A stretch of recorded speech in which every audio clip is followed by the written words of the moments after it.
Alright guys, so you remember the last time I had Anis Nabilah on the show and she taught me how to make roti canai? Well, today I'm going to be showing her a Peranakan recipe called Rempah Udang. First of all, what we need to do is a whole damn lot of pounding. So Anis, you ready? Yes, I skipped the gym today, so I am ready! So we're going to be steaming the rice. This is 300 grams worth of beras pulut or glutinous rice that we've soaked for about an hour. Okay, so I have banana leaf. No, pandan leaf. Pandan leaf. Pandan leaves, okay. So the rice goes in. Alright, so I will just separate this a little bit so that it cooks evenly. Close this off, let it steam. How long for? 15 minutes. Okay. But serai, about 3 stalks of serai. Serai, and we've got some ginger. Ginger. And galangal. Can I start pounding? Yes, you can. Or you'll just do that first? Okay, we've got some galangal in there.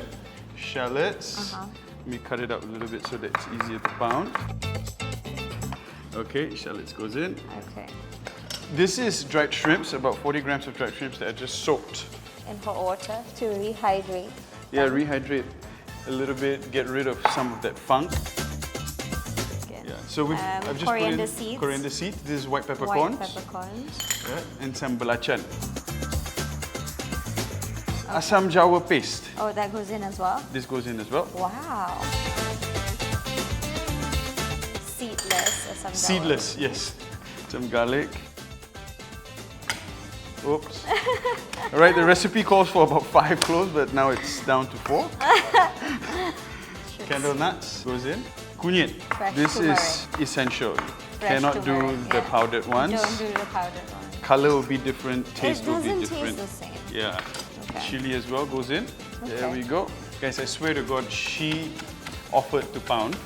I didn't call her on here to bully her. It's okay. But this is sort of where almost all Peranakan cooking starts. It's The with pounding. the pestle and mortar. Yeah. But you can use a food processor for this, Yes, right? you can. Okay. Use a food processor for that. No, just in case. But if you want to keep it authentic, of Yeah. course, use the Or mortar and pestle. impress some mother-in-laws. So to this, I'm adding in about a tablespoon of salt. Oh, okay. Now, yeah, should have put the salt in earlier, but I forgot. That's okay. So the salt sort of helps Break down. Yeah, break all the stuff down and softens them so it's easier to pound. Okay, I think we're good. Right. Still a little angry. Still angry. That's some passionate pounding right there. I'm just kidding. Now, then is the tumis. Now, I don't believe in your 2 tablespoons of oil when you have to tumis. Oh yeah, you just use whatever that you need. Yeah. So I'm going with quite a fair bit of oil. Yeah, that's okay. Kan. Oh, I'm instantly hungry. This Oh, shrimp God. paste, dried shrimp, all the umami flavors. Yeah. So you want to tumis this until pecah minyak? Until pecah minyak. Alright. If you don't tumis it long enough, then the taste is going to be completely Bitter. different. So it's something that you have to be patient with and just yeah. get So it going. Actually, what pecah minyak is, so what we are actually doing is sautéing it until all the liquid completely dries out, so that the oil can really cook. Starts to fry all the spices. spices. Yeah. So that's why you need a little bit more oil and not so much water. And patience. Yes. All right, so 15 minutes up. That's good. And we are now going to fold in the coconut milk into the rice. Now you see how this, I love this. Single grain. Correct. Yeah. But And it's not cooked yet. It's like not fully cooked. It's still a al bit. dente. It's al dente. You're right. So what I will do is set this pandan leaves aside. Look at that. That looks perfect. And in goes, and you have to do this while it's hot. Because if not, it's not gonna Absorb. mix together. Correct. Not The mix rice. properly, the santan. isn't going to absorb the santan. Now, to this santan, I'm going to add in about a tablespoon of salt. So the measurement is about a tablespoon, guys. So I'm pinching it. Because there's no salt in the rice. There's no salt in the rice. So give this a mix, and then we go in. Then we start folding it. So you can use this recipe for like your mango your sticky kueh, rice, your kuehs. How's the rumpa doing? I think it's done. I think it's nice and... I'll share with you what my mother always says. Just a little bit more. Okay. Just a little bit. Okay, so you want it a little bit more. Okay. A little bit more gutings. So now this goes back in. I'm just putting the banana leaf. The banana, my goodness, the pandan leaves. It's okay, there are banana leaves Good in Lord. this recipe. Okay, so this goes back on for another 15 to 20 minutes.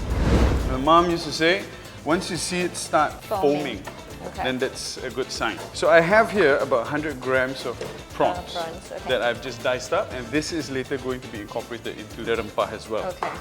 And we're going to incorporate our The santan. grated kelapa. coconut, kelapa parut, about 1.5 biji. Okay. So it's about 150 grams plus minus. So this is sort of what we're looking for. You can see every grain that's in there, every particle is being fried instead of steaming. There's no more liquid, and you kind of want it garing, basically. Yes. So now I'm going in with the prawns. Prawns shelled, veined, deveined, and chopped. Beautiful. Am I doing it right? You're doing it perfect. Now the reason I put the prawns in now is because if we put it in too early, it's just going to ruin the texture. It's going to turn rubbery and fibrous. I put it in right before the coconut goes in so that we can loosen up the prawns. If not, it's going to be, you're going to have like prawn balls. Yeah. Okay, so now coconut goes in. A lot of elbow grease involved in this recipe. Correct, there is. Just like every other delicious recipe.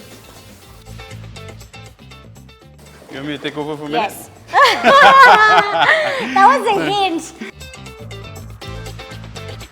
The Malay version called pulut panggang, I think one of the biggest difference in taste is between the pulut panggang and the rempah udang is that rempah udang is sweet. Yeah, so it's considered like a pre-dessert, almost. It's like a sweet, savory kueh. Correct. In goes the sugar. In goes the sugar. Nice. And you also want to make sure you fry this out. Yeah? Because if not... You want it dry, you don't want it wet, right? Correct. If not, the coconut is going to go rancid. Yes. That's the thing about using like real palm sugar. Sometimes you get it really, really sweet. Sometimes it's not very sweet, so you can't really follow 100% of the recipe. And you have to rely on your taste buds as well. What we say in Malaysia? Cukup rasa lah. Cukup rasa. Let's go in with half first. Yep. Let's see what happens there. Because it does need to be a little bit more on the sweet side, right? Correct. Oh, the smell.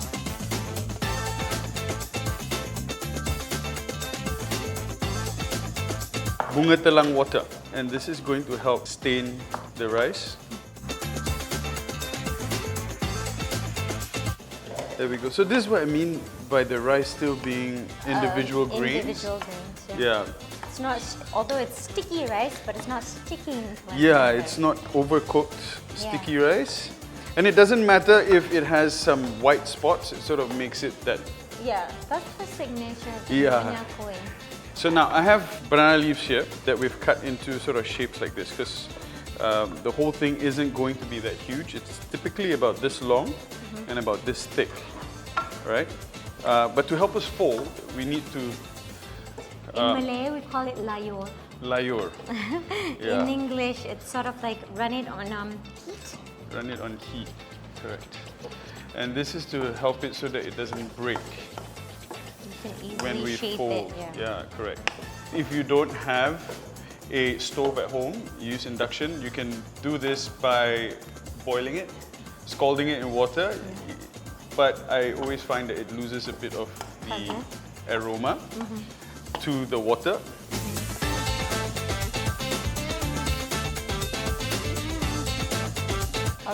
All right, so that's done.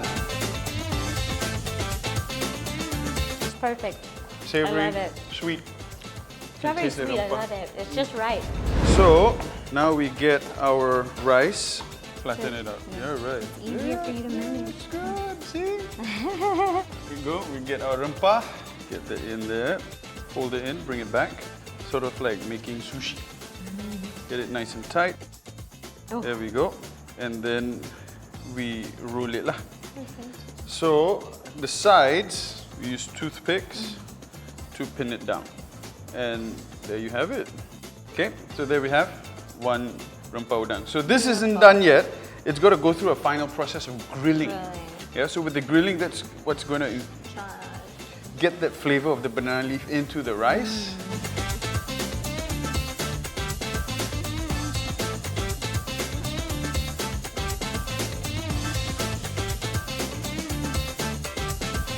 Alright guys, so we're done with our Rempah Udang. Well, we're done folding it. Yeah. You can do this at home.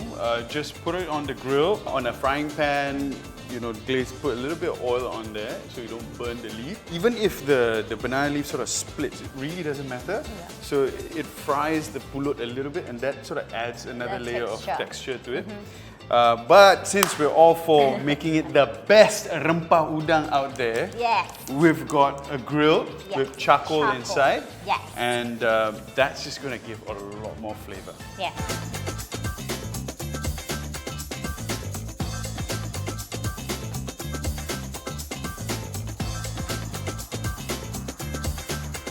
All right, so I think we can remove the rest, Anis? It looks good. Yeah, it looks good. There we go. Wow! Nice. Did we make this, Sherson Yes, we did. Yes, we did. Unbelievable. Not only we can sell roti canai, we can sell kuih muih. There you go, guys. This is Rempah Udang. Dia macam adik-beradik, pulut panggang, dia lain sikit. Correct. Dia kacukan. Kacukan.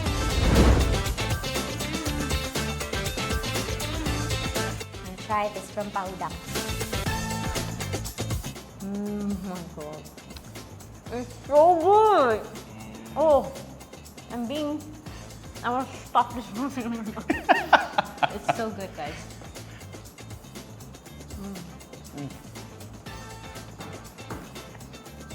It's unreal. It's so good. Right? It's one of those things that you don't make very often because of how tedious it is to make. But when you take the time to do it and you do it right, it's so good. It pays off. Yeah, oh my god. Like I try to take small bites on camera because I'm told to do so. Yeah, it's okay. But this is not network. This is very, very hard to do. Like it's like I just want to put the whole thing in my mouth. And the good thing is you get bits like this. So even when your banana leaf tears, right, and it starts to sort of crisp up, you get this nice sort of different texture with the rice because it crisps up. Yeah. Oh yeah. You got that crunch. That crunch you get from like the bottom of a clay pot rice or the bottom of a paella. Yep. Guys. Oh my god, thank you so much for teaching me this. This is so good. Guys, this is Rempah Udang. I hope you give this recipe a try. If you do it slightly differently from mine, please let me know in the comment section down below what you think, or if you hate it, you think I bastardized this, let me know. Be straight up with me. No way.